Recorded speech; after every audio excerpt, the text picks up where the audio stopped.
try, they ain't gonna love you. Isso é um cover do Wish, do disco Wish You Were Here, né? Have a Cigar, Brian May, yeah. Dave Grohl, Foo Fighters. Será que eu perco o vídeo? Não vou arriscar não. Vamos começar mais uma edição aqui, 14º programa, não é? Alô, sanduíche do Bené, how are you? I'm fine, Way, my friend Way Furman, okay. I saw you playing guitar, oh, very good, my friend. And today is a musician from my city is here to talk about the 10 albums of your life, okay? Thank you so much. Cristiano Reis, muito bem. Estamos aí, ó. O pessoal tá falando que eu tô deixando o cabelo ficar igual ao do Erasmo Carlos, né? O Erasmo tem a capota reada assim, a gente tá fugindo do barbeiro. Muito bem, galera, eu vou preparar aqui o fundo com ele, o Marcelo Benjamin, que é o grande convidado de hoje. Cadê você, Marcelo Benja? Tô esperando você aqui na live. Não posso interromper aqui para chamar você. Eu vou ter que chamar você no WhatsApp. Vou esperar mais um pouquinho, né? Ele deve estar chegando, 8 horas nós marcamos. E vamos aqui agora para esse 14º especial. Try for liking my video. Oh, yeah. You playing a good guitar, and Will Waller is a monster of guitar, okay?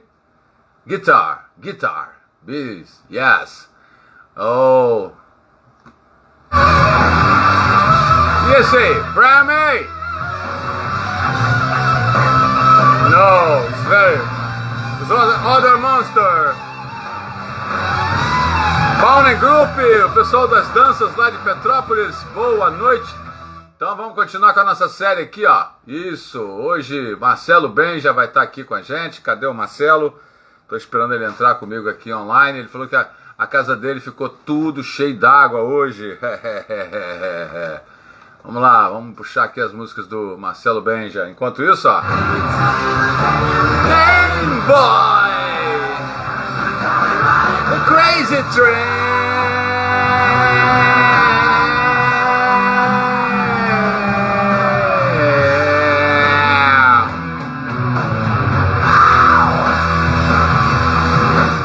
Que versão porrada essa do Dave Grohl com Foo Fighters e Brian May, hein? Clássico do Pink Floyd, Have a Cigar.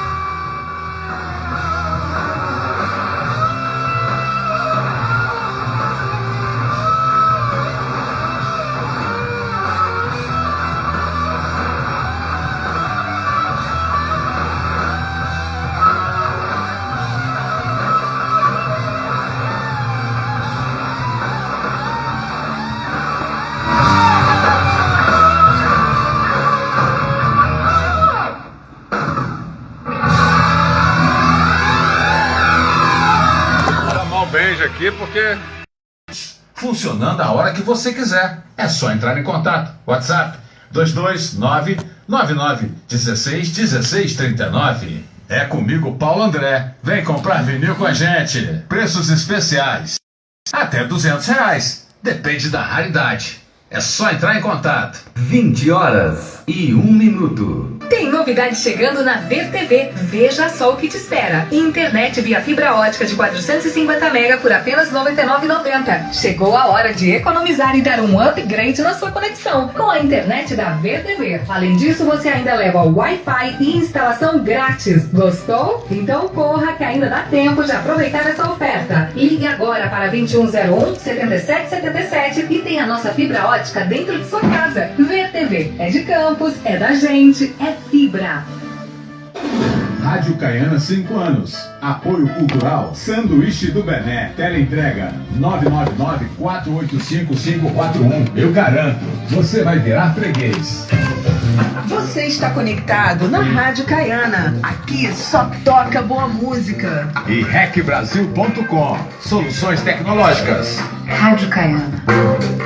Sabia que que seus óculos podem estar vencidos? É isso mesmo! Se você recebeu esse vídeo, é porque já tem mais de um ano que você não renova seu grau, que pode ou não ter mudado. Mas como sempre, estamos aqui para te ajudar. Temos o modelo ideal para você e sua família com as melhores marcas e um precinho que cabe no seu bolso. Ótica 7, há mais de 50 anos especializada em seus olhos. Óculos vencidos, nunca mais! Todas segundas, terças e quartas, às 9 da noite na Rádio Caiana, 8. um super bate-papo. Sem Mudar a amantes de chamada. música e seus 10 discos preferidos. Você vai conferir depois em podcasts, que vão ser lançados no canal do YouTube da Rádio Caiana. Rádio Caiana 5 anos. Apoio cultural. Under Construction. Camisas alternativas. WhatsApp 22-99867-2601. Dom Pezzoni Pizzaria. De terça a domingo. Teleentrega 99817-7693 ou 999-6540-12. Computec. Computação e tecnologia. Manutenção e cartuchos. Alberto Torres, ao lado da lotérica. Na Pracinha do Canhão. Fone 997339393. Você está conectado na Rádio Caiana. Aqui só toca boa música. A partir de agora aqui na Rádio Caiana, 100 amantes de música e seus 10 discos preferidos. Sempre um convidado especial. Vamos lá, Marcelo! Chama aí, ele tá chegando. Marcelo Benja, sai de novo e pede para participar. Vamos lá?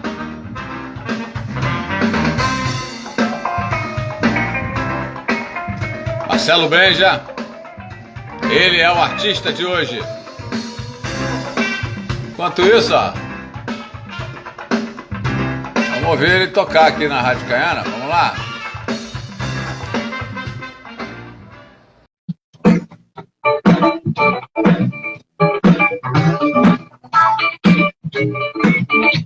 Aqui é o Marcelo Benjamin.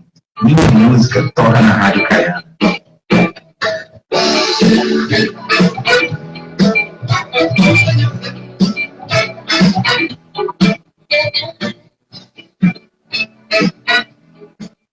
Não podia ser diferente, né, meu amigo Marcelo Benjamin, boa noite, querido.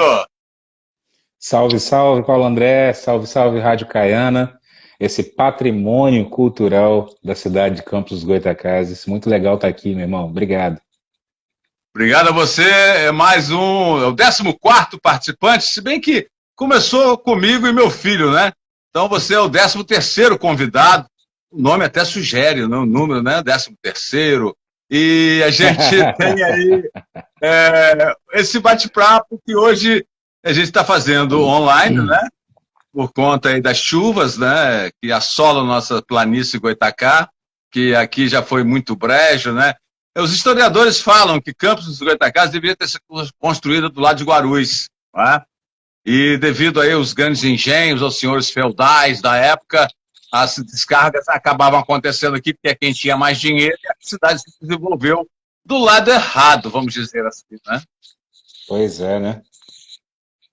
Benja, é um prazer estar recebendo você nesse projeto aí que está um sucesso. E eu já começo perguntando para você, né? Se foi difícil escolher 10 discos. Não, não foi difícil, é impossível. Ninguém que gosta de música consegue fazer um negócio desse. Você sabe disso e mesmo assim coloca a gente nessa saia justa, porque música tem muito de memória afetiva, né? E assim, para mim que trabalho com música, tem ainda outros motivos, né? De repente tem aquele disco com as músicas que te deram o primeiro start, assim, poxa, eu quero ser músico. Aí tem vários discos que são dedicados a esse momento. Tem aqueles outros que são achados, assim, que músico gosta de ficar garimpando música na internet, né? E aí você, vez por outra, descobre uma coisa que você não conhecia e caramba, que coisa extraordinária. Então a gente podia fazer pelo menos umas 50 listas aí só de categoria. Categoria tal, e de repente ter que tirar 10, assim, do nada. Eu fui mesmo pelo maior memória afetiva, assim, alguns motivos específicos que a gente vai falando aí no decorrer do programa. Mas é impossível, impossível. É impossível. E justamente você é o primeiro aqui que traz 10 discos nacionais. Não é? Você optou pela a grande influência na sua vida, né? E não é que você não gosta de música internacional, você não gosta de jazz, você não gosta do rock ou do soul music, né? Com certeza. O soul music, a música black americana, é uma música que influenciou grandes nomes aqui da nossa música. E influencia até hoje, né? Influenciou o meu trabalho também fortemente, assim. E estamos aí com a companhia, né, do seu dog, que está aí participando também. Justamente. O Salsicha, ele é... Eu ganhei, que agora você vai ter a oportunidade de conhecê-lo depois, que é o Cabeça. Cabeça! Cadê você, Cabeça? Cabeça! Aí ele vem pulando. Ele adorou aqui a galera, ficou... Não deixou... Foi quem que ele não deixou fazer o programa direito, gente? Foi um dos convidados aqui. Mas vamos lá, eu não consigo fazer uma live sem a participação do Salsicha. Então já até peço desculpa antecipada aos amigos aí, se de repente me interromperem, é o Salsicha, que fica muito nervoso assim, quando passa uma moto, quando passa alguma coisa na rua, ele fica... tomado Gil pela de Souza tá na área aí. Gil de Souza. Grande Gil, grande artista da nossa terra. Bem, Benja, vamos começar com qual? Porque aí eu preparo aqui a capa, né? A gente está online. O que tu acha da gente ir por ordem cronológica aí? Eu coloquei o ano na frente. Acho que fica mais fácil de contar. Então, vamos lá. Eu acho que nessa ordem cronológica a gente começa com Novos Baianos. Aí, vamos virar a câmera aqui, porque esse é o original da época. Aí é para pouca gente. Esse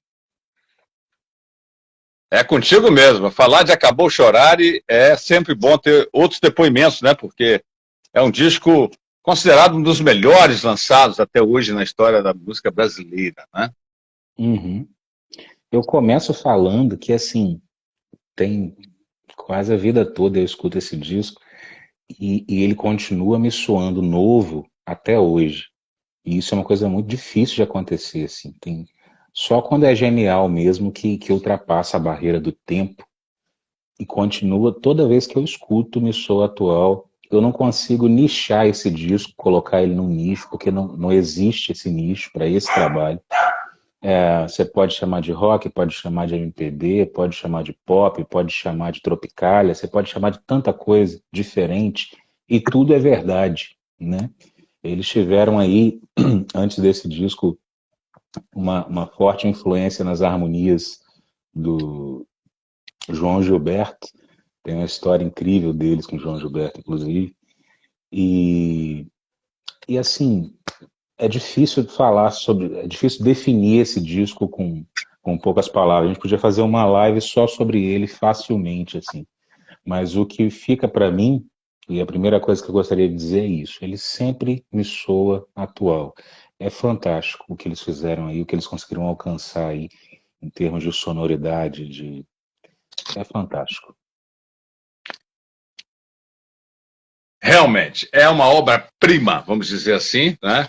E eu já contei, o Acabou Chorar, eu acho que já está liderando aqui, entre os 14 que já participaram, como um dos melhores discos, né? E ontem nós comentamos até, eu e o Bené aqui, que estávamos falando e foi aniversário. É o aniversário do Pepeu, foi ontem, né? Então, olha só, que coincidência, né?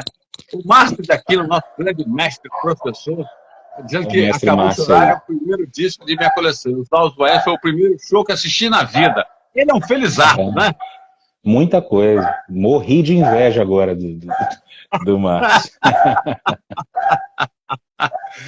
Acabou Chorar. Tem um episódio muito interessante. Eu em Arraial da Ajuda, em Porto Seguro, para atravessar a balsa para ir para Arraial da Ajuda, em 1997, eu ouvindo no meu carro os Novos Baianos, né? Eu tinha uma fita cassete gravada com esse disco. Não, eu estava com um CD player, eu já estava ouvindo o CD, que eu tenho o CD também, do Acabou Chorar, né?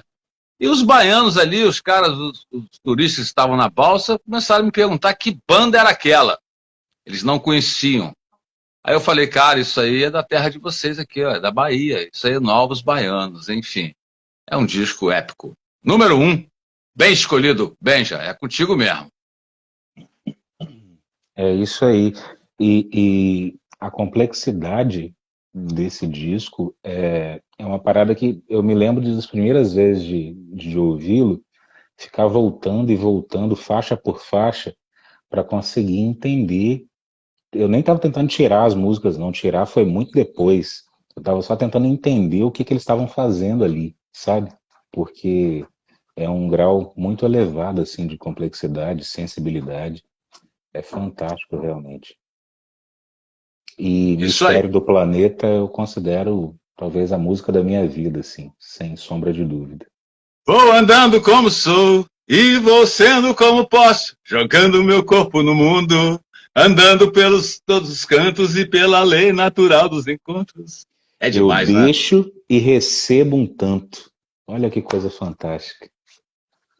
Demais, né? E o solo de Pepeu Gomes nessa música é algo extraordinário, né? Ele tem uma pegada de Hendrix no auá que ele faz desse solo rápido aí, né? É um solo rápido, mas, cara, eu ficava voltando do solo, sabe? Eu pegava, o disco furou, esse disco já até ele gastou tanto que nesse solo eu ficava voltando. Porque o vinil tem essa vantagem, você reconhece o solo da guitarra olhando para o sulco. Muita gente não sabe disso. Eu não Onde sabia, tem o instrumental na faixa, ela é mais escura. Você já reparou que no vinil tem umas diferenças? As partes que são mais escuras, sim. É a parte instrumental do solo. Então isso aí era meu macete para vender disco. Eu já ia logo no... Olha o solo da guitarra! Aí já pulava lá pro solo. Fantástico, fantástico. Aí é para quem sabe. Vamos lá, meu irmão. Número 2, eu acho que eu já sei pela ordem cronológica que você deve ser o Jorge Ben? África Brasil. Isso. O Jorge Ben, ele é um dos caras assim também que influencia fortemente o trabalho que eu faço e a linha que eu sigo. E o Jorge Ben todo mundo sabe que ele tem uma discografia que é a perder de vista, assim. A discografia do Jorge Ben é enorme, é gigante. Agora, esse álbum, é muito difícil apontar um álbum do Jorge Ben para mim. Cresci ouvindo isso. Mas eu sempre tive um carinho especial por esse, desde a primeira vez que eu ouvi essa mistura de realmente África-Brasil que ele conseguiu trazer para esse disco, tanto nas letras quanto na percussão, na parte percussiva do disco. O violão dele tá assim, incendiário como sempre. Esse disco tem um lugar muito especial na minha coleção. África Brasil. Jorge Ben, aí ainda chamado de Jorge Ben, né? Depois teve aquele babado com George Benson. Eu não sei se isso foi mais da gravadora ou se foi do George Benson. Porque o George Benson é um amante da música brasileira, né? Quando veio ao Rock in Rio em 85, queria conhecer João Gilberto de qualquer maneira, né? O grande George Benson. E suava, né? George Benson, e ele aí adotou, né? Naquela época do Síndico, mais ou menos, né? Quando ele lançou o álbum, que tem depois o Engenho de Dentro também, ele já começou a ter que usar o nome, né? Jorge Benjor, né? E cultuado reza a lenda que ele recebe, vez por outra, royalty ainda hoje do George Benson. Ainda recebe. Reza a lenda que de vez em quando cai um dinheirinho da gringa lá. Tá vendo? Tá vendo? Isso é coisa da gravadora. Isso deve ter sido coisa da gravadora. E outra coisa, Jorge Ben, cultuado na Europa. França, você fala em Jorge Benjor e fala em Carlinhos Brown, os franceses ficam doidos, né? E a música brasileira, onde entra, ela penetra. E o Jorge Ben é um dos nossos maiores representantes, um baluarte, um cara, como você disse, de uma discografia incrível, né? Álbuns aí antológicos, Os Alquimistas Estão Chegando, que é uma obra-prima. Eu tenho aquele primeiro dele, né, com o escudo do Flamengo. Eu tenho esse aqui, eu tenho alguns do Jorge Ben aqui. É clássico. Né? Agora, você sabe maravilha, né? Uma coisa que me chama, que sempre me deixa pensativo, assim, quando eu escuto o Jorge Ben, especialmente os discos mais antigos, Imagine você, Paulo André, os nossos amigos que estão aqui participando da live. Hoje, todos nós somos habituados a ouvir Jorge Ben, a gente conhece a obra dele, a gente já não soa de forma estranha no nosso ouvido, a gente já ouve e já reconhece, sem ele cantar, você já sabe que é do Jorge Ben que está tocando e tal. Só pela batida. Só pelo balanço você já se liga nisso, já criou, né, uma referência.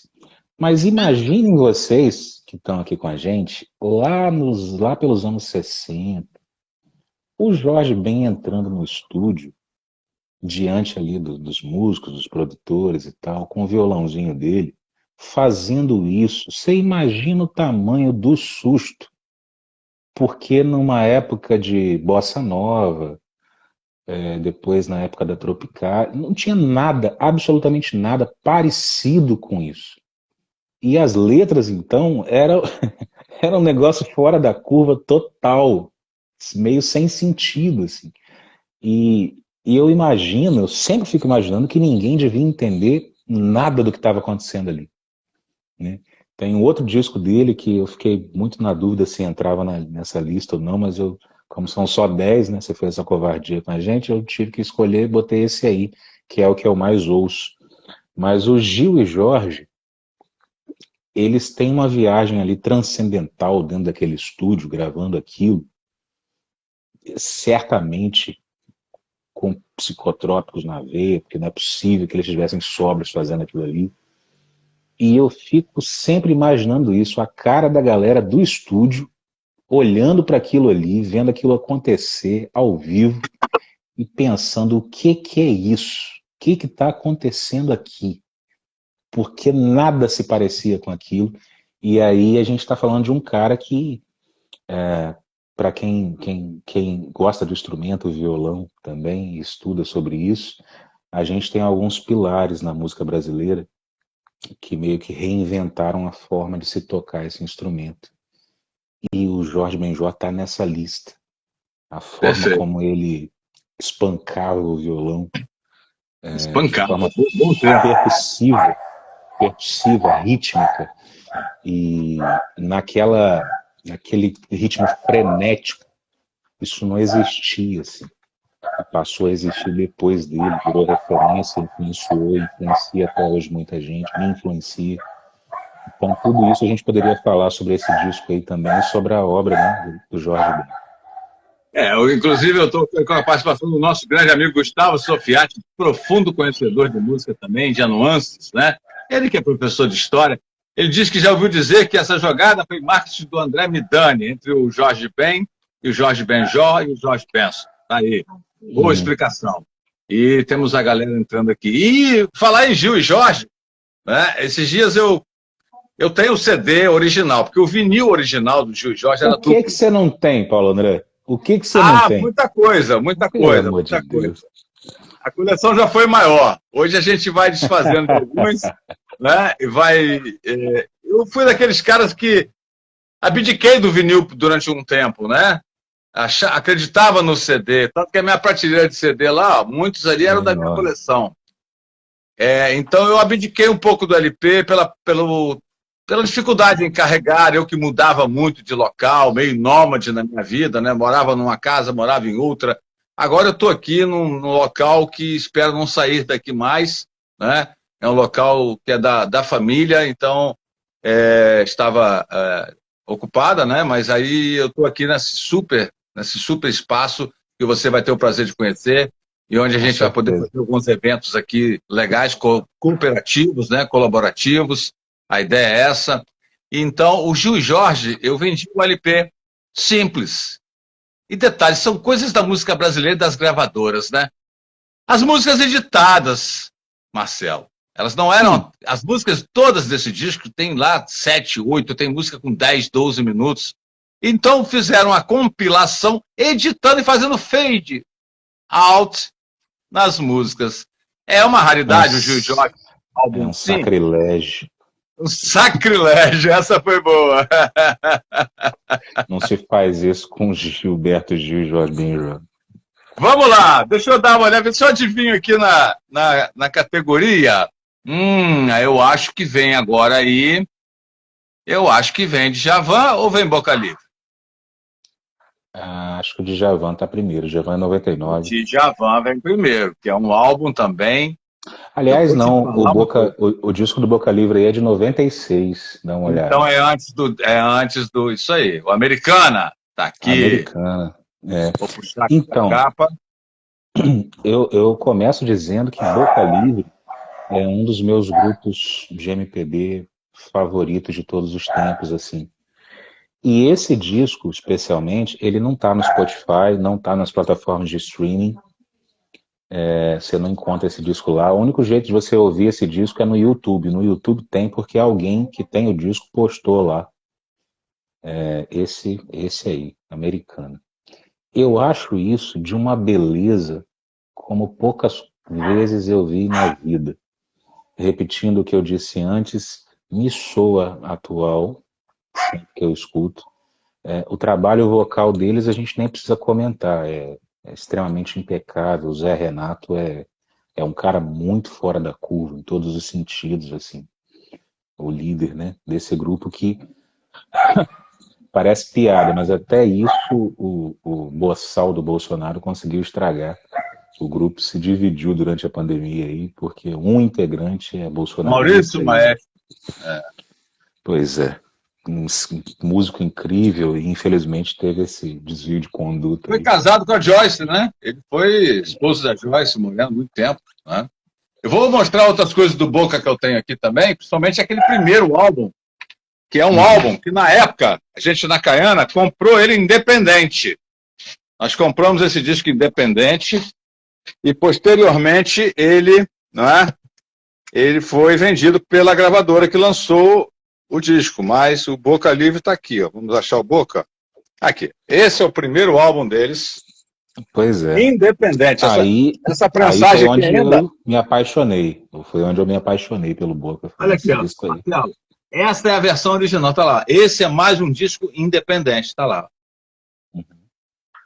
As gravadoras na época não tinham descoberto ainda o Cláudio Nucci, o David Tigel, né? O Tigel, José Renato e o Maurício Maestro. Tá aqui, Boca Livre. É sensacional. Nesse disco aí, no primeiro, que foi onde eu falei que eu me apaixonei por eles, foi a minha primeira experiência com Boca Livre, foi ouvindo Toada. E Toada é uma canção que sempre que eu escuto, o Paulo, me dá muita saudade de casa, mas não é a minha casa, é uma casa que eu não sei onde é. Essa música me provoca esse sentimento, vontade de voltar para uma casa que eu não sei qual é, não sei onde é, mas dá vontade de voltar. É sensacional. Já o Ótima Americana... definição, hein? Eu gostei dessa definição sua.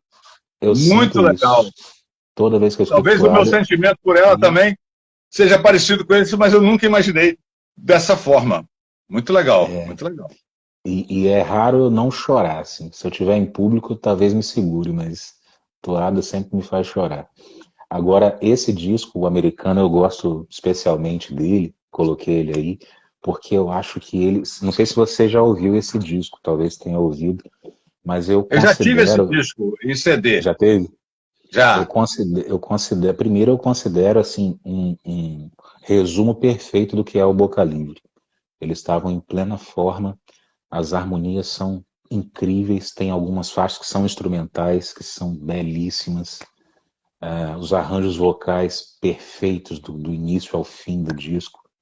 Assim, quem não ouviu e quiser conhecer, vá ao YouTube e coloca lá Boca Livre Americana, só lá você vai conseguir escutar. Como a gente falou, não tem nas plataformas, mas lá no YouTube você consegue. E se você nunca teve contato com Boca Livre, não sabe do que a gente está falando, é um resumo perfeito do que é, da qualidade do trabalho do Boca. Assim, fantástico, fantástico. E tem uma outra história curiosa com esse disco aí. Eu comecei a tocar, sabe, Paulo, no contexto eclesiástico, né? Aprendi, eu não tinha, minha família nunca teve grana para pagar a aula e tal, e eu queria aprender, e aí eu fui para uma igreja, onde eu conheci um cara que começou a me dar as primeiras dicas ali, né, de violão e tal, e entre uma conversa e outra, esse cara que tinha uma cabeça mais aberta, ele me deu esse disco para escutar. Poxa, cara, você conhece o Boca Livre? Eu nunca tinha ouvido falar. leva para casa aqui, escuta e depois você me fala. E aí mudou minha vida, assim. Eu passei a buscar outras coisas, conhecer outras coisas através disso, partindo desse ponto aí. Talvez tenha sido o meu primeiro choque forte com a música popular brasileira nesse disco aí. Lá em 96, 97 mesmo, o ano que ele foi lançado, 96, ou foi em 96 ou 97 que isso aconteceu. O Boca nunca escondeu no começo, né? Eles nunca esconderam que para eles o Crosby, Stills, Nash Young foi uma grande referência vocal, né? Porque o quarteto CSIN, né? Que é o Crosby, Stills, Nash Young, fazia um folk rock de forma fantástica, né? E são agora aí ícones, né, da resistência, tirando suas músicas do Spotify, como o Neil Young tirou, a Johnny Mitchell e o Crosby, Stills e Nash também tiraram, né? E é uma referência, eu sempre falei, o Boca Livre é o Crosby, Stills e Nash Young do Brasil, né? Do Brasil. Tupiniquim. Isso aí. Vamos Conhecendo a obra de ambos, eu ainda prefiro o Boca Livre. Lógico, prefiro a ramificação. Vamos lá que agora eu acho que eu acertei.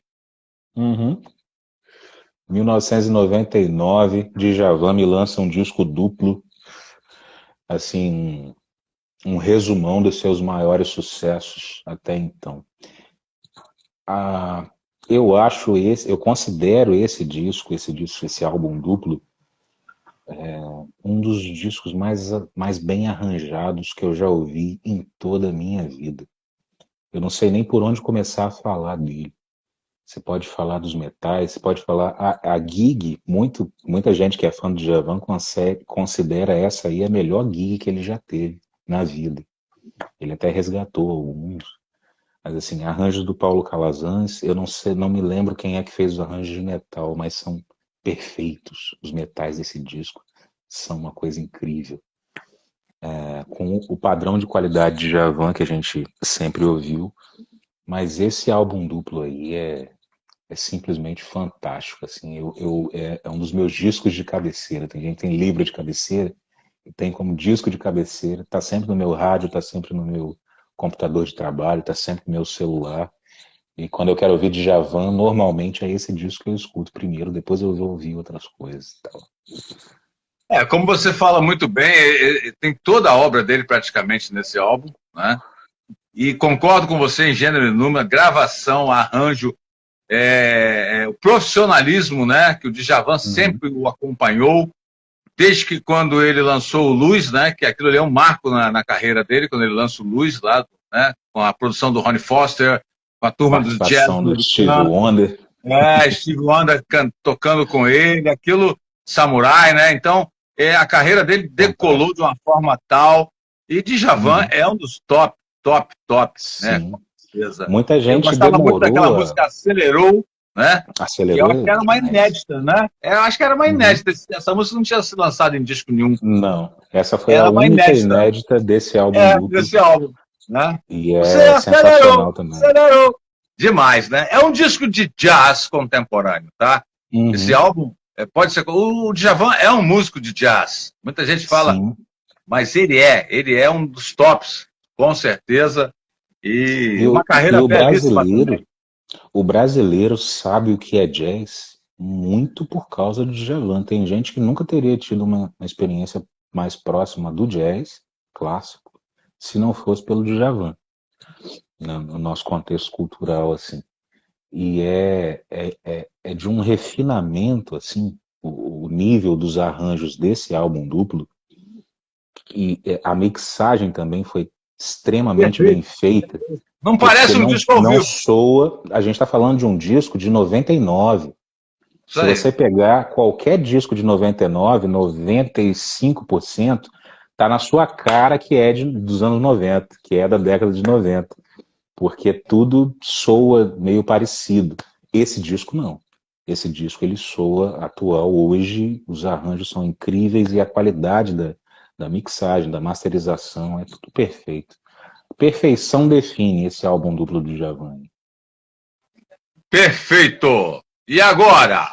Depois do Djavan, já foi Novos Baianos, já foi o Jorge Ben, Boca Livre, Djavan. Vamos pro quinto, na ordem cronológica. Ah, deve ser de 2000, né, não? É um tal de Legião Urbana Acústico? É, rapaz. Então, eu nunca fui roqueiro, né? Mas eu me lembro de uma fase da minha infância. Eu sou do ano de 84.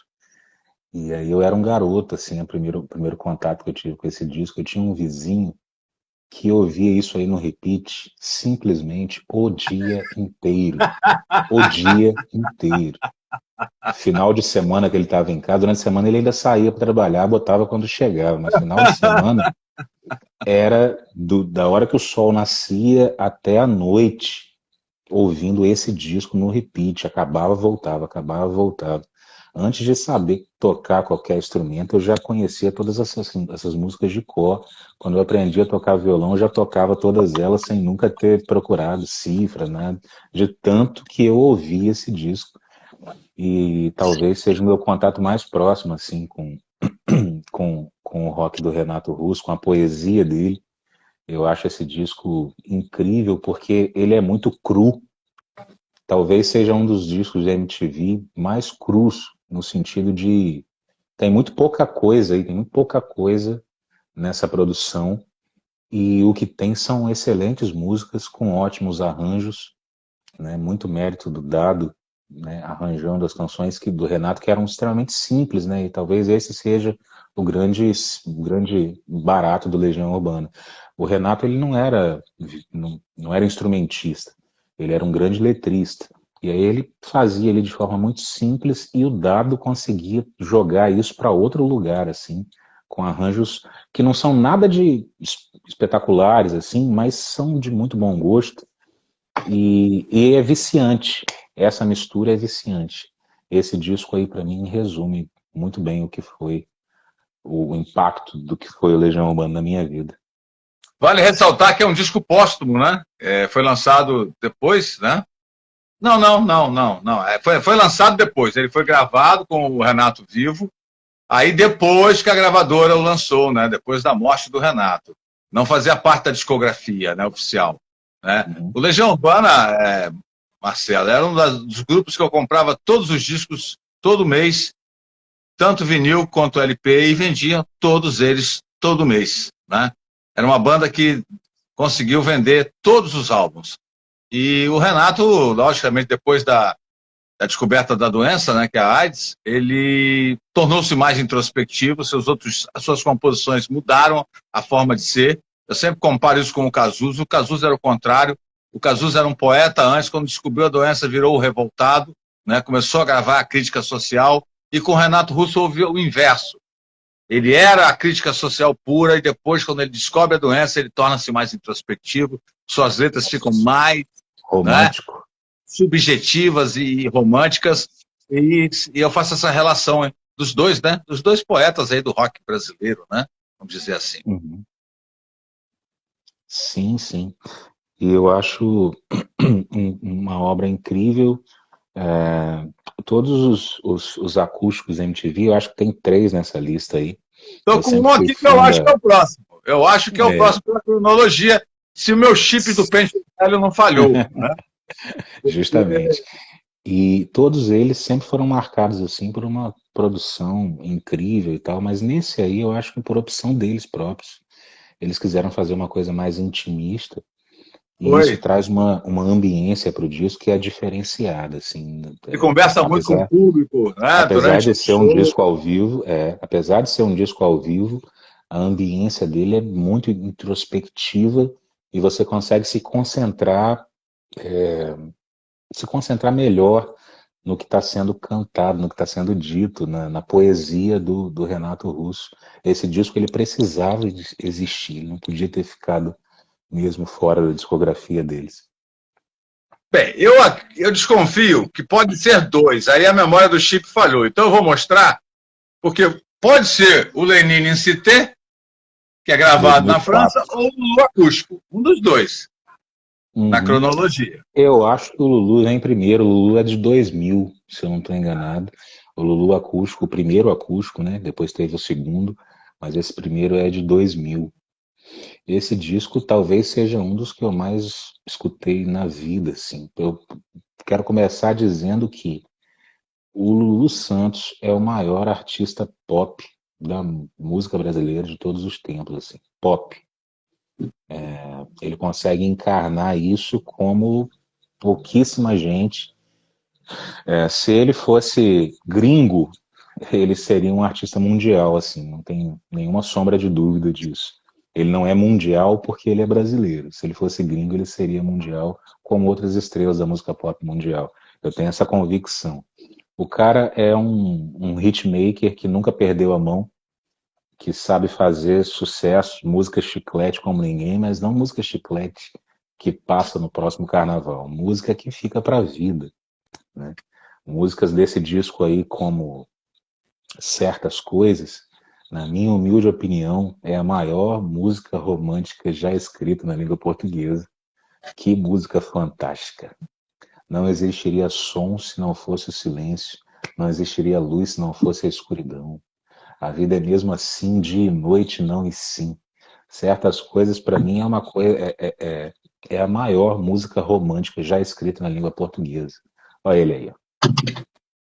Olha, Marcelo, eu concordo com certas coisas e acho Tempos Modernos uma música ímpar. Tempos Modernos, ela praticamente nos traz aí, né, nos remete a uma mensagem, né, de paz, de amor, de transformação, né? Esperança. Eu acho também demais. E uma alusão, né, ao Chaplin, né, porque Tempos Modernos é o nome do filme do Charlie Chaplin, né? Isso aqui é uma caixa de CD do Lulu que eu ganhei de presente, né? Quando supostamente ele viria a Campos, né? O empresário me presenteou, eu era gerente de uma rádio aqui em Campos, e ele me presenteou, olha, um CD, um acústico, um ao vivo, um pista e um dança, e um estúdio. Olha só. Aqui é uma obra. Pena que isso não saiu em vinil, né? Só saiu em CD. Mas está aqui. É verdade. O grande Lulu Santos, né? Um grande guitarrista e um grande músico. Eu também me amarro no Lulu. Uhum. O Lulu, ele, para além disso que eu já falei no começo, de ser um letrista incrível, de ser um hitmaker como poucos, ele é um instrumentista muito fora da curva. O Lulu, ele tem um domínio do instrumento dele de uma forma absurda. Ele e a guitarra sempre foram uma coisa só. E ele faz coisas extremamente complexas com muita naturalidade, com muita tranquilidade. A guitarra e ele são um só. Foi assim que eu cresci vendo o Lulu Santos. E esse disco é uma porrada incrível, assim, porque só tem os hits, só tem o sucesso. Os arranjos que ele fez para esse disco são todos dele mesmo. E são tem muito aquele, ele faz tipo sempre o popurrí, né? Ele junta uma música com a outra. Isso também é muito legal. A gente tem aí, por exemplo, Apenas Mais Uma de Amor, que até esse disco dos anos 2000, ele dizia que ela era uma música esquecida no repertório dele, que ele acreditava muito nela, mas que ela não tinha virado como ele esperava. E estava lá, esquecida pela discografia dele, até que depois desse acústico do anos 2000, ela passou a ser, do dia para a noite, a música com maior número de streams do Lulu. Em todas as plataformas é Apenas Mais Uma de Amor, depois desse disco, com um arranjo de violão lindo que ele criou para esse trabalho também. E que só aquele de álbum ouvir que ele gravou com o Memê, arrepia. aquele álbum que ele gravou com o Memê foi um estouro de vendas, né? Foi né, com uma pegada dance, como você falou, um maior artista pop do Brasil. Concordo. Marcelo Benjamin trazendo definições aqui, olha, topside. Sem sombra de dúvida. Tem um monte de gente hoje em dia que se diz pop, se considera pop, mas está muito longe da compreensão que o Lulu Santos tem sobre o que é ser um artista pop. Ele já era um artista pop, já se definia assim, quando ninguém falava disso, quando não era modinha. Ele já tinha essa convicção do lugar dele nessa nossa prateleira da música popular brasileira. E fantástico, fantástico. E agora, é o INCT? Se eu não me engano, 2004, o Lenine grava o seu primeiro disco ao vivo da carreira. Ele sempre tinha feito discos de estúdio até aí, já tinha feito a trilogia dele. Eu preciso dizer que o Lenine talvez, assim, é a maior referência artística que eu tenho na vida. E todos esses que eu estou falando hoje aqui são referências para mim, de uma forma ou de outra. Mas o Lenine é... Sabe por quê? Eu costumo comentar isso com as pessoas. A gente tem as entidades da música popular brasileira, estão lá. Tem Milton, você tem Caetano, Gil, você tem Chico. Esses caras eu ouço quase que diariamente, assim, nunca deixei de ouvir, e são realmente entidades. Djavan também está nessa categoria para mim. Agora o Lenine, ele para mim, tá na categoria das entidades, mas ele está mais próximo de mim pela idade. Eu consegui acompanhar a carreira do Lenine desde o primeiro disco, quando não era conhecido ainda, quando era uma coisa mais regional, até os dias atuais. Eu tenho todos os trabalhos do Lenine e eu considero que seja... Você tem Lenine com Lula, Queiroga e Baque Solto? Tem. Você tem um vinil? Não, vinil não. Eu tenho em CD.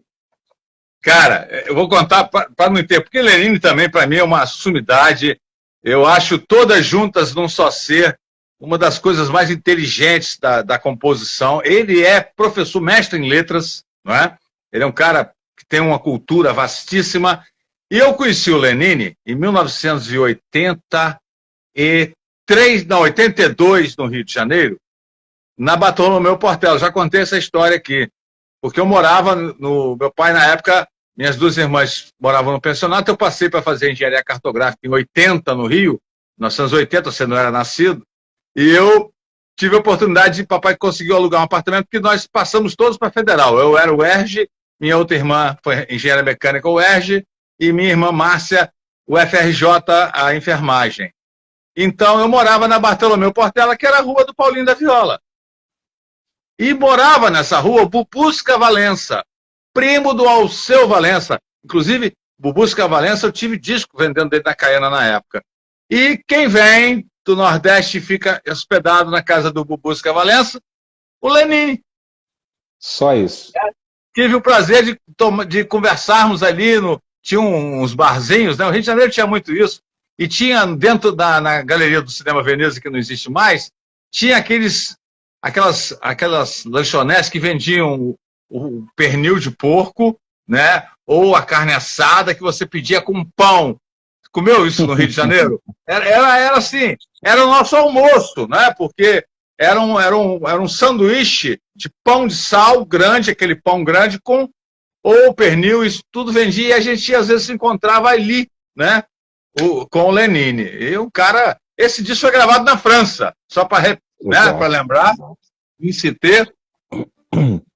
Por que um dos motivos de eu ter colocado esse disco nessa lista, tem outro também, que vai vir daqui a pouquinho. Eu acho que a gente já pode até pular para ele, que aí você já emenda no Lenine, porque ele é o concurso seu, né? Você conseguiu escolher dois do Lenine. Dois do Lenine. Esse disco, antes de começar a falar do acústico, esse disco aí, ele entra nessa lista por um motivo também pessoal. Eu sempre fui apaixonado por Power Trio, sabe, Paulo? Power Trio sempre me chamou a atenção. A gente conseguindo fazer muita coisa com pouca coisa. Eu sou apaixonado por essa ideia. E aí a gente tem um Power Trio das coisas mais incríveis que já foram gravadas na música mundial. Desculpe meu exagero. Mas a gente tem aí Ramiro Mussoto, um dos maiores percussionistas que eu já ouvi na vida. Ramiro Mussoto. A gente tem uma contrabaixista, me fugiu o nome dela agora. É um nome curtinho, depois você joga no Google aí pra gente lembrar. Tá aqui, a Iusa. Iusa. Isso aqui é um DVD, eu tenho esse show em DVD. Sensacional.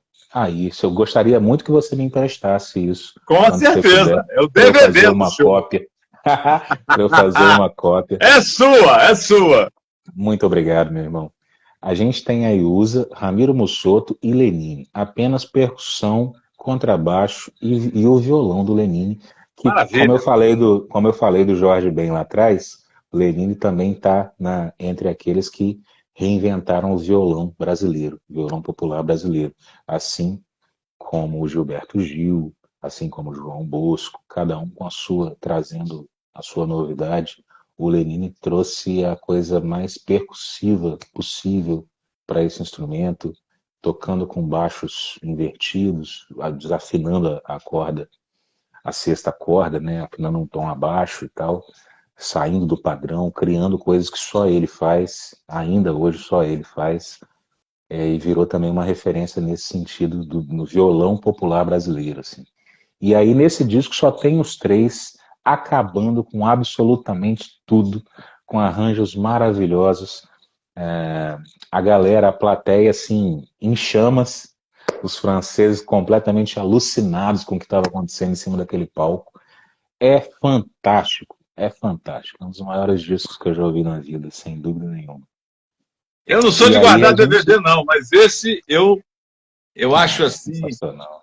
E ele toca naquele violão sem corpo, né? É uma guitarra, violão sem corpo. É meio incolor, né? Ou é isso mesmo, é sem corpo, né? Vem o braço. Só tem os arcos só em volta. Os arcos só dela, isso aí. O braço do violão e os arcos. Como você falou bem, me impressionou muito a baixista e o percussionista, né? Me impressionou demais.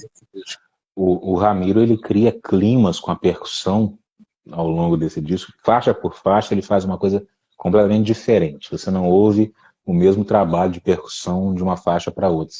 Ele cria climas, ambientes completamente diferentes, usa vários artefatos, acessórios percussivos que são incríveis e vale muito a pena assistir. Eu não me canso de ouvir e de assistir os vídeos desse trabalho. Agora eu vou ter o DVD, que você vai me prestar para fazer uma cópia. Com certeza. Eu não me canso de escutar esse disco aí. É fantástico. Eu também não, é muito bom. O nosso grande professor, Márcio Aquino, eu gosto muito de Lenine, ele fala em percussionista, fala em Marcos Suzano. Cara, os brasileiros são os melhores percussionistas do mundo. Justamente. Paulinho da Costa é o cara que mais gravou na história da música. Você sabia disso? Paulinho da Costa? Não sabia. Paulinho da Costa participou de gravação de mais de 400 discos de artistas americanos e brasileiros. O grande Paulinho da Costa. Sensacional, sensacional. Então, nós temos aí Marçal, Naná Vasconcelos, Robertinho Silva, que não é só um baterista, ele é um percussionista de marca maior, né? Enfim, nós temos a melhor percussão do mundo, nós temos a melhor música do mundo. Eu volto a falar isso e friso. Eu sou roqueiro, gosto do blues, né? Gosto muito do blues, e eu falo para todo mundo, tem muita gente boa fazendo trabalho no Brasil.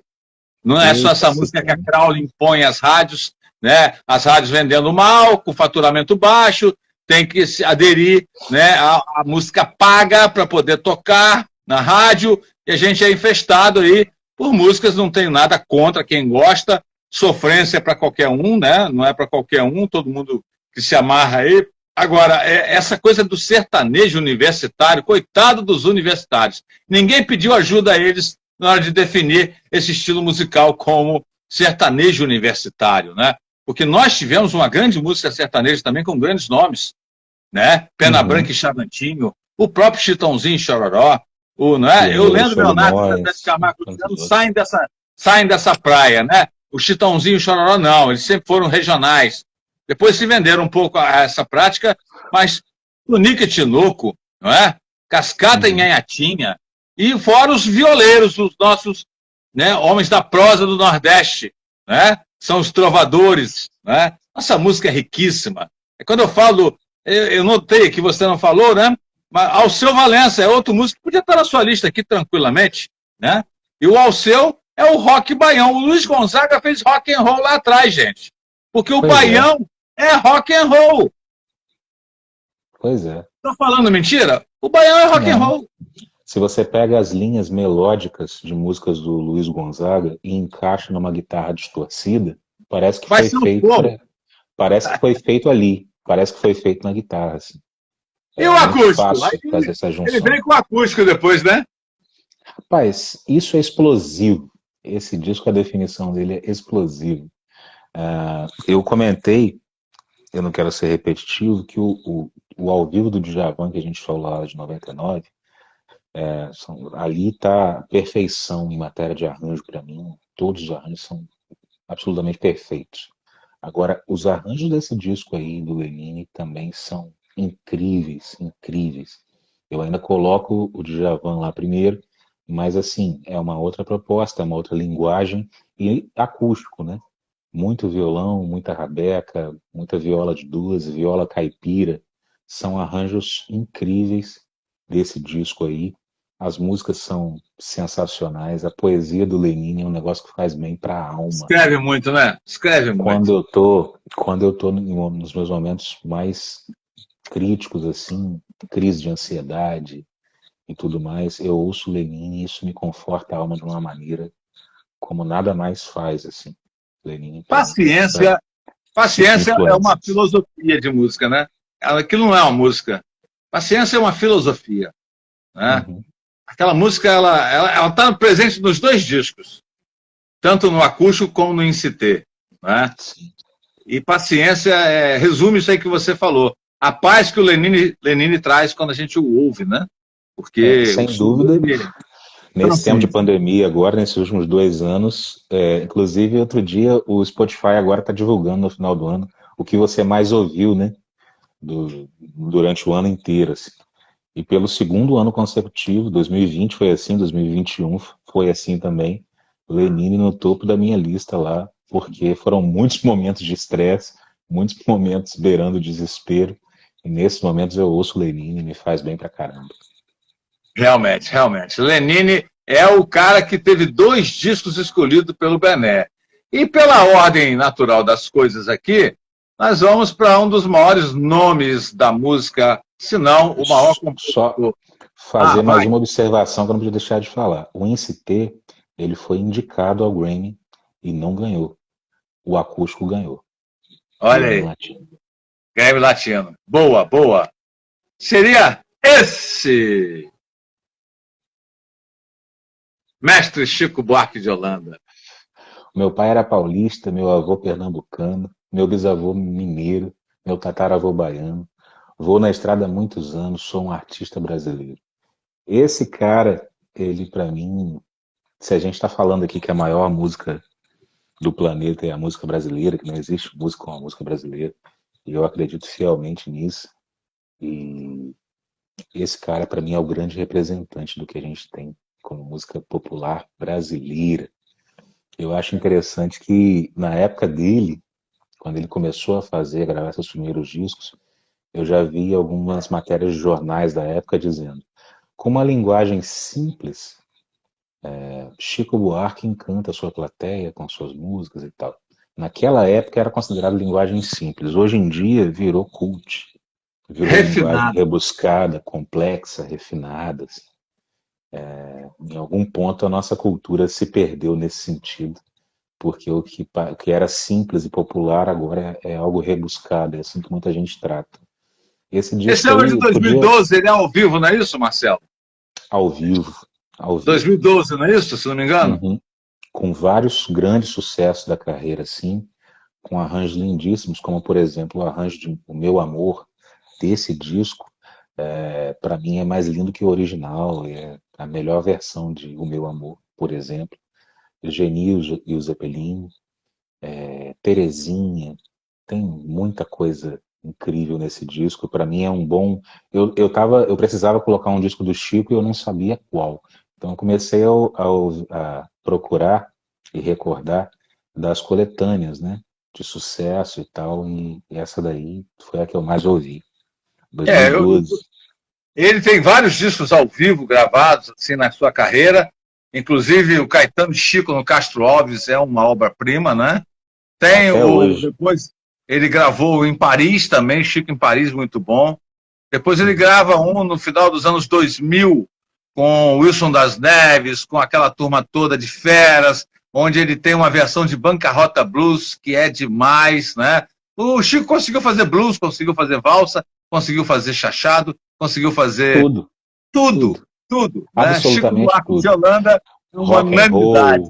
Samba, tudo que ele se propõe a fazer é perfeito. Eu não tenho como não puxar o saco. Futebol, a música é o futebol. Você tem uma música, né, também, falando do futebol, Ele tricolor, apaixonado, não me né? coloque no mesmo comentário falando de Chico Buarque, porque eu não tenho nem roupa para isso. Mas a gente tem uma faixa que fala sobre o futebol. Mas ele te influenciou, cara, como influenciou vários nomes da música, né? Outro dia um amigo me perguntou assim, um amigo que entende muito de música também, um tal de Vitor Hugo, HPS. HPS, muito, sempre ele muito de música. Ele outro dia me perguntou, mas rapaz, olhando aqui para o seu trabalho autoral, como é que o Chico influencia? Não consigo ver muita coisa aqui. E aí eu disse para ele, cara, você não pode, eu não consigo nem explicar para você como. Mas assim, são coisas que a gente cresceu escutando, né? A forma de falar sobre assuntos difíceis e tentar tocar nisso de uma forma delicada, de uma forma simples. A forma como ele enxerga a alma feminina, se colocando no lugar da mulher em várias das suas canções, e você ouve a letra e você não acredita que foi um homem que escreveu aquilo, porque realmente parece que foi escrito por uma mulher, descrevendo as dores, descrevendo os anseios, descrevendo o desejo, como uma mulher falando de fato, assim, não dá para acreditar que um homem escreveu aquilo. E agora essa polêmica toda, sem açúcar completo. Não. De forma alguma. E tem coisas que as pessoas não conseguem alcançar, né? Tipo o Genil, o Zeppelin. Teve gente que queria, gente aí da atual nova MPB, que queria mudar a letra, queria dizer que essa letra era isso, aquilo. Gente, é uma ironia. Ele estava sendo irônico. Essa música ela foi escrita para uma peça teatral, né? A Ópera do Malandro. E o personagem a que se refere era um travesti. Então a música é uma grande ironia sobre, tipo assim, todo mundo fala de mim, todo mundo quer jogar bosta em mim, quer jogar pedra em mim, mas é me procurar para resolver seus problemas, como o Geni salvou a história nessa canção. Quantas genis trabalham aqui com hipocrisia, né, os carros importados que param ali nos pontes, né? Dessas pessoas que são excluídas da sociedade, né? Principalmente os trans, né? A gente vive um mundo de exclusão, onde qual o trabalho que, né, essa pessoa arruma se não for um salão de beleza? Qual vai ser o outro trabalho? Exatamente. Né? Por isso que a gente hoje tem deputadas, tem vereadoras, vereadoras, né, deputadas ainda não. Né? Então é uma luta constante dos excluídos, né, das pessoas que são marginalizadas pela sociedade. E o Chico falando do HPS, ele apareceu aí. Tava falando do HPS agora há pouco, ele apareceu aí, esse safado. Apareceu o evento HPS? Aê, garoto! Eu já convidei também para ele. Aí eu falei assim, Vitor, só vai ter samba. Ele, não, Paulo André, vai ter um Black Sabbath. Não, Vitor? Esse rapaz, ele já foi do pagode até o heavy metal, assim, mergulhando em todas as ondas. Esse rapaz é uma das pessoas mais apaixonadas por música que eu conheço, e um cara que me ensina muito, assim. E então, voltando para o Chico, talvez essa seja, eu desconheço uma outra que tenha vindo antes, dando voz justamente para essas pessoas marginalizadas que você acabou de falar muito bem aí, né? Falando sobre, narrando uma história no papel de uma travesti. Isso é fantástico e, para mim, ele é o maior representante da música popular brasileira, sem sombra de dúvida. Eu até acredito que o Caetano Veloso, outra entidade, é um cara que brinca com o dicionário português, com a língua portuguesa, como ninguém faz igual, assim. Tem música do Caetano que eu preciso ir para o dicionário para entender do que ele está falando. Ele brinca com palavras que nunca tinham sido musicadas antes, assim. Ele traz para a música dele, é uma coisa de palavra, de verbo brasileiro que não existe em outro lugar, que só Caetano faz. Mas o Chico, para mim, é o maior representante da música popular brasileira. Ontem no live com o Bené, o sanduíche do Bené, grande Bené, eu comentei isso com ele, né, que o Caetano usa muita metáfora. Usa metáfora direto, usa, como você colocou muito bem, e comparando ele ao Gil, não comparando ao Chico, o Gil é mais simples na composição. Embora seja muito profundo, mas comparado com o mais Caetano. simples, palavras mais simples, né? Aham. E Eu acho que o Gil é mais sentimento e o Caetano é mais razão nesse sentido. mais assim, razão, perfeito, perfeita escrevendo. colocação. E outra coisa, o Chico Buarque é o nosso Bob Dylan, com certeza, né? É um músico que, com suas letras e como o Dylan, já merece prêmios aí que não foram dados a ele, né? Escritor, já escreveu mais de 3 livros, né? Uhum. Então, é um cara... Aliás, diga-se, o único artista brasileiro que, como músico, recebeu o prêmio Camões, um prêmio Camões. dos mais importantes da história da literatura, né, mundial, assim. O prêmio Camões pelas suas letras, né? Como o Dylan Ninguém ganhou mais o Nobel de conseguiu. Literatura, né? O Dylan ganhou o Nobel de Literatura, ou seja, quebrou paradigmas, como dizia nosso querido mestre Hélio Coelho, professor Hélio Coelho. Paulo André, Bob Dylan quebrou paradigmas. É outro convidado. Agora, o professor Hélio Coelho, quando vier aqui, cara, eu vou ter que separar 3 horas, porque para cada música, para cada história, ele vai falar 1 hora. Então vai ter que ser várias etapas. O negócio ali é pesado. Eu estou tentando resumir o máximo que eu posso para não virar uma... Não, mas está ótimo. O papo está agradabilíssimo, que a hora a gente não sente. Agora, eu acho que agora você fecha com, para mim, uma das surpresas da música brasileira, um movimento musical que hoje, para mim, representa mais do que o próprio rock, porque esse cara aqui que você está trazendo é hors concours. Uhum. Não é ele? Criolo, Nó na Orelha. Essa aí foi a minha primeira experiência com o Criolo. Foi o primeiro trabalho dele que eu escutei. Eu não tinha ouvido. Depois eu fui ser mais impactado ainda pelo Convoque Seu Buda. Mas essa aí foi a primeira experiência que eu tive com o Criolo. Esse disco, inclusive, eu acho que eu já conversei sobre isso com a HPS. Acho que deve ter sido com ele. Os arranjos são fantásticos. O repertório escolhido a dedo. Ele canta, interpreta as canções de uma forma que pouca gente sabe fazer. O Criolo ele é muito versátil. Como cantor, ele nunca ficou preso ao rap propriamente, a música mais falada, porque ele tem voz e tem talento para fazer, para ir além. Por exemplo, o Emicida, que é um dos meus ídolos também, dos meus heróis hoje em dia, o Emicida é um rapper assim na essência e tudo dele é muito falado, né? O Criolo não, ele já é mais cantor e tal. Assim como o Rael da Rima também é um cantor incrível. E o Criolo consegue, hoje ele tem explorado outras áreas, está gravando disco de samba, acabou de gravar um recentemente, já tinha gravado um anteriormente de samba, que é fantástico. Inclusive, Vitor HPS, que entende muito do assunto de samba, quando ouviu o primeiro disco do Criolo, o primeiro disco de samba do Criolo, comentou que assistiu o show e foi um dos melhores shows de samba que ele já viu, e isso aí é para pouca gente, né? Então, assim, esse disco tem músicas incríveis como Não Existe Amor em SP, o próprio Nó na Orelha. São canções que você ouve e fica digerindo por muito tempo, pensando no que ele disse, pensando em como isso está visível na nossa sociedade, na nossa vida prática, diária e tal. Criolo é um cara muito fora da curva para mim, e eu fiz questão de colocar esse disco aí por conta disso. Benjamin, quando eu descobri o Criolo, eu não parei de ouvir. Eu ouvi 4 discos dele, os 4 que ele tinha lançado, 3, se não me engano, e fiquei ouvindo o Criolo durante, eu acho que quase 1 ano, porque é uma das coisas novas que pintou na nossa música brasileira, como o Márcio de Aquino acabou de falar aqui.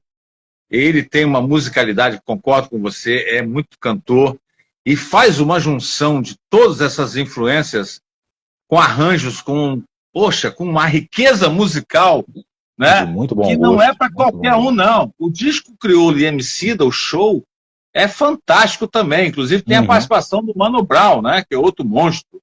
Mas o Criolo conseguiu penetrar em todas essas nuances da nossa música e até da influência da música internacional, do soul music, que nós já falamos aqui.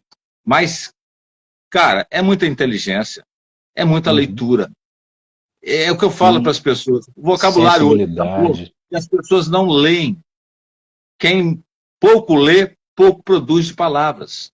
Né? A língua portuguesa é a mais rica do mundo. Até isso nós temos sorte, né? Porque os maiores poetas do mundo são os russos e os portugueses. Você sabe disso, né? Porque a língua russa também propicia a uma grande forma de ser poeta, né? E o crioulo é um poeta. O crioulo é um poeta, o crioulo é um intérprete, é um músico. E eu, bato palma porque desde Chico Science lá atrás, né, que a gente não tinha uma renovação tão grande em estilos musicais. O Mangue Beat, né, foi uma renovação no final da década de 90, como o próprio Rapa também trouxe uma sonoridade diferente para o rock brasileiro, né? Uma riqueza musical muito grande. Essa coisa da África, onde o Jorge Ben deixou a sua parte na formação desses caras aí, né? O Tim Maia, né? o Gilberto Gil, todos esses caras criaram essas esferas que nós temos hoje aí, né? Você falou muito bem. Acho realmente o crioulo um dos grandes nomes, né, da nossa música, da música mundial, porque, como você falou, ele é um rapper, um grande rapper, e é também um grande cantor, né? Exatamente.